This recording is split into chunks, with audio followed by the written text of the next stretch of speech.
sigenda kaba. I promise sijja kaba. Naye nga njagala kaba.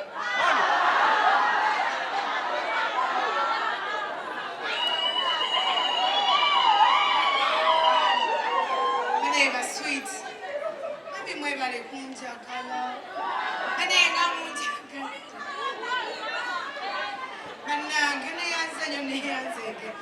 Sagala kwogera bingi because essanyu lingi ate mpulira at the same time amazika gaagala kuyiika naye mwebale nnyo bane munswaliza abalabe munswaliza abalabe mubaswazize bannaye balabika baagala kaabu. I swear to God, you people. Never make his okubanga bagenda kaba. Naye saga kwogera bingi nnyo sibaliseeyo. But sweetheart, thank you so much for loving me. Mwebale kujja mbungi because eri ababadde ne bagamba egenda kasala. Okitegeera. Naye ne mubaswaza you people ne mujja. Okitegeera. Ne mujja mbungi bwe buti. Mumpagira ate nga mulwana sebangambye wedda mulwana nga simanyi banelengera laafu bannange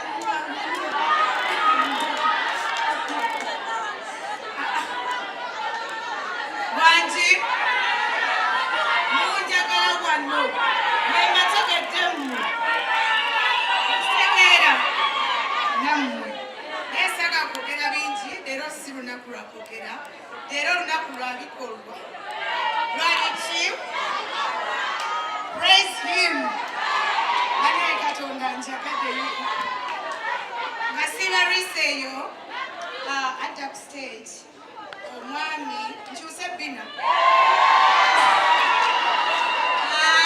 njakyusiza eri njadda leero lunaku lwange nina okwetaba okwetala atayagala agende eka. Yes, it is my day. Sibaliseeyo omwami adda ku stage mutwala nga my dad, my brother, ani misaki mukubya kibooko mune omwami wabambi mufumbo omwami bamuyita Levikson. Yes. Nani?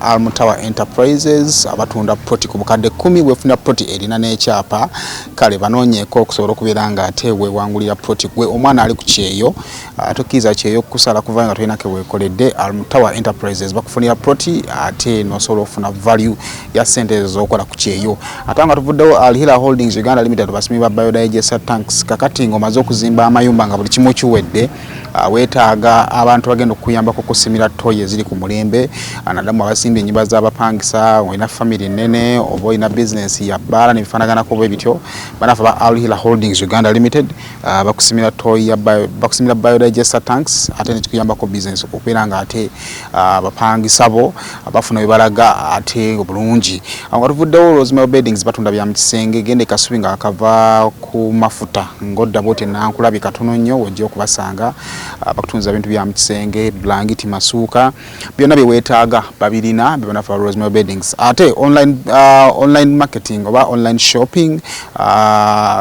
online business yenkola empya naddala gwe ali mu Bulaaya wali mu America nga onoonya engeri gy'osobola okugattiza ku ssente z'ofuna oba onoonya engeri gy'osobola okuwummulamu naye ng'ate bw'ofuna akasente. Online business bakutegeeza nti nno wakati nga sikedi ey'okkola eri tight nnyo lwa nsonga twetaaga okusigala ng'oyingiza akasente bo bakuyamba ne bagamba nti kati osobola owummulamu n'obeera ewaka ng'okola owummudde but still ng'ate okola. Kaakati ky'ogenda okukola genda ku website eriko www.jemaimamrembe.com okumanya ebisingawo oba genda ku Facebook onoonye Jami the mentor still osobola okuba ng'omanya ebisingawo oba enamba ya WhatsApp eriko +44 nawo osobola nga ate omanyirawo ebisingawo.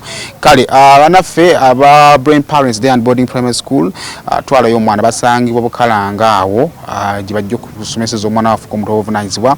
Ne banaffe aba brand shoppers batunda ngoye z'abaana okuva ku lunaku olumu mpaka ku myaka 12 gendayo otubeere ng'ofuna engoye z'abaana ebyokuzanyisa